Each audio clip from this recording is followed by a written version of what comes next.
Hi, JJ. This is Miss Germain. One second, close out of that. Let's go through the assessment that we're going to be completing for you today. So on our first slide, you have the option to open up this calculator, and I would suggest clicking on this link and opening it up. I'm going to click on it so that it's a new tab so that we can go back and forth between those two tabs. You put your name, your class period right in here, and we're going to look at slide number 2. So slide number 2 has question number 1 on it. It asks us to use the given rule to answer the question below. So you need to use this function box to find your output given these inputs over here. So for example, we are going to take this input of 0 and you're going to plug it in and you're going to do to it what it says in this box right here. So you're going to say first, you're going to do your 0 divided by 4, and then to that, you're going to add 2. And you got me a final answer of 2, which I put in this box right here. So you're going to do the same thing with an input of 4, 8, and 12. You're first going to divide by 4, then you're going to add 2 to it. And you're going to write the answer in this box right here. Might be a good idea if you pause it until you're done with this question, and then you can play it and we'll go on to the next question. Okay? So now let's take a look at slide number 3. Slide number 3 says select the function whose graph includes the point 16, 4. So you have 4 options here, okay? And it gave you another option up here and it solved it for you. So that, remember, points are written x, comma, y. So if I take my 16 and I plug it into my equation for x, like I did here, and I take my 4 and I plug it in for my y, which I did here, I have to use my calculator. That's why this is going to be useful for you. You say 16 times 4, let me select, times 4, and it's going to get me, 16 times 4 gets me 64, which if we look at our slide here, it says 64, very good, is equal to 4. And we know, oh geez, that's not the correct answer. 4 is not equal to 64. So that means this option is not the one that you're going to have to choose. So you're going to want to take a piece of paper and do the same thing for A, B, C, and D, because you could select more than one.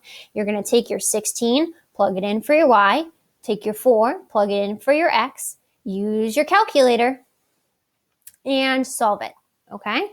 So why don't you hit pause until you go through all 4 of these options, making sure that you're using this calculator to help you out if you don't have a calculator. Okay, so then let's take a look at slide number 14. Slide number 14 has a graph on it, and it tells us that we need to select all the true statements. All meaning that there's probably or maybe could be more than one. There could be 1, but there could be 3. I don't know how many. Sorry. So let's read through all of our options, okay? Temperature is a function of time. So is temperature a function of time? Is the lowest temperature occurred between 4 and 5 p.m. So that means looking at this graph at 4 and 5 p.m. was that when the lowest temperature occurred? So it says C says the temperature was increasing between 9 and 10 a.m., right? So 9 and 10 p.m. So 9 and 10 p.m. was the temperature increasing. The last one is there was a 4-hour period during which the temperature did not change. So that means it stayed the same. Was there a time period of 4 hours long where this graph stayed the same? I don't know. It could be any one of these little pieces here. So once you I read through all these ones again. If you need to go back and listen to them again, you can. Answers go in this box down here. Okay? Let's take a look at question number 4, slide number 5. Okay? So slide number 5 says this table shows, let me highlight it as I go. This table shows a linear relationship between the amount of water in a tank and time. So it's the amount of water versus the time, okay? At 0 minutes, there were 30 gallons of water in the tank. That's this statement right here. That's proven by looking over here. At 0 minutes, time, your water was at 30 gallons. Second statement. At 5 minutes, there was 20 gallons of water in the tank. That means you're going to look here. You're going to say 5 minutes, there were 20 gallons in the tank. Okay? Then we're going to say at 10 minutes, there are 10 gallons left in the tank. 10 minutes, 10 gallons left. So we need to decide which of these statements is true. Okay? I'm going to read through them and then I'm going to talk a little bit about it before we move forward. Okay? So A says, the water in the tank is increasing at a rate of 2 gallons per minute. The water in the tank is increasing at a rate of 10 gallons per minute. The water in the tank is decreasing at a rate of 2 gallons per minute, or the water in the tank is decreasing at a rate of 10 gallons per minute. One word or one distinction in this question that I see is some of them are saying increasing, some of them are saying decreasing. So first, you want to make a decision. Is the amount of water in the tank increasing or decreasing? Because that'll help you get rid of two different options. So if you say it's increasing, I would say get rid of C and D. Or if you say it's decreasing, get rid of A and B. And then to find your rate of change in your tank, you need to use that strategy that we used and went through in the review slides. Okay, you can pause it and I can move forward in one moment. Okay, let's take a look at question number 5, slide number 6. Okay, only between which time interval was she traveling the fastest? Not the longest interval of time, the fastest. So think about on the graph what that speed of being the fastest would look like on this graph, right? So Elena goes for a long walk. The graph shows her time and distance traveled throughout the walk. The distance is my y-axis. The time is my x-axis. So which interval of time did she go the fastest in? Was it between 0 and 1 hour? So between 0 and 1 hour, between 1 and 1 hour and a half, between 1 hour and an hour and a half?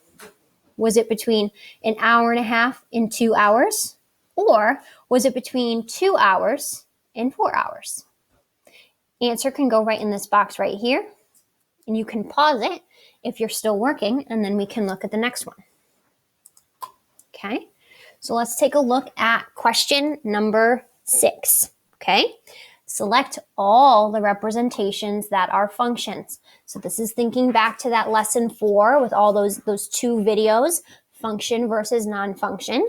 And you need to decide, is A, B, or C a function? Yes or no. If you believe that it's a function, you're going to put your letter in the box here. Okay? Come down in here and you're going to put your answer in. So you're going to look at this A and you're going to say, does it meet the criteria based on that video to be called a function? Then you're going to look at B. Does it meet the criteria to be called a function? And then the last one. There we go. Pretty easy, pretty straightforward on that one. Let's take a look. You can pause it and then we can take a look at question number 7. Question number 7 is 3 parts. So we're going to go really slow on this one. Okay. So we have 2 plumbing companies that we're going to be talking about here. Okay.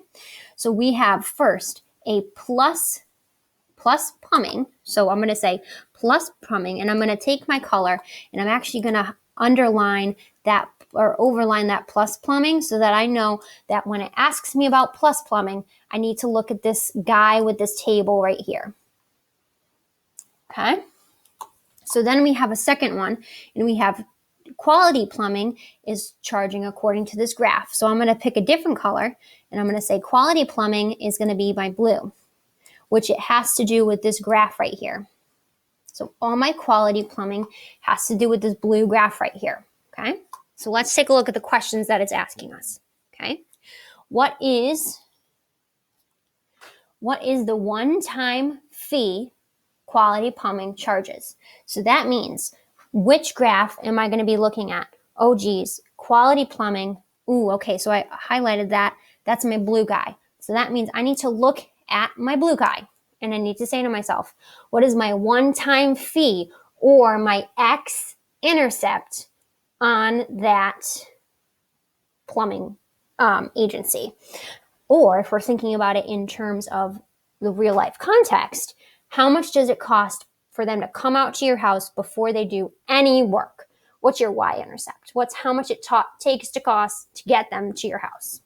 Okay, that's question number 1. You're going to write that number right in this box right here. Okay, then it says, how much does quality plumbing charge for each additional hour? So it says here, quality plumbing, and we know that the quality plumbing has to do with the blue, which is the graph.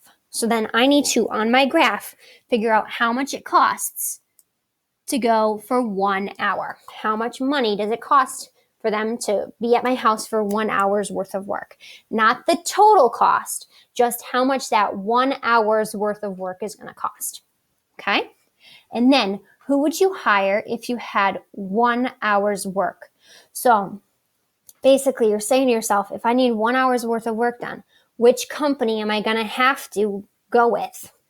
Which one is probably going to be cheaper? So you're going to look at, after 1 hour, which of these two companies is cheaper. Okay? That's the third question that you're going to answer right in this box down below. Okay, let's see. Let's take a look at, after you pause it, we can take a look at the last question that has to do with this graph and table here. So let's take a look at slide number 9. Slide number 9, we're talking again about quality plumbing, which is this graph. And we're talking about plumber plus plumbing, which has to do with this table right here. Okay? The question that we're being asked is, how much would it cost for 5 hours of work from A plus plumbing? So if we look at our color coding here, A plus plumbing is our pink one. So if I have to find out how much it's going to cost for A plus plumbing for 5 hours, I'm going to need to look at this table right here. Oh no, 5 hours isn't on this table. So I'm going to have to do a little bit of math. How much does it cost me per hour? And then how much I'd have to add it and add it again to find my total price for 5 hours. You're going to need, for this one, you're going to need to use your calculator once you find out how much you're adding so that you can figure out the total cost for 5 hours worth of work. Okay? So let's pause and let's take a look at our last question here. Question number 9. Okay? Now this time we're going to be looking at a graph, which is function. I'm going to do some more color coding here. We're going to say function A is going to be our graph, and we're going to say function B is going to be our table. Okay? So let's take a look at what these two questions are asking us. We need to compare the two functions based on their representations below. So we have function A and function B. Okay? If the two functions represented prices from two different companies, which would generally be the cheaper option? So that means we're going to be looking and we're going to be finding which one has a lower output. Is it going to be A, function A? Is it going to be B, function B?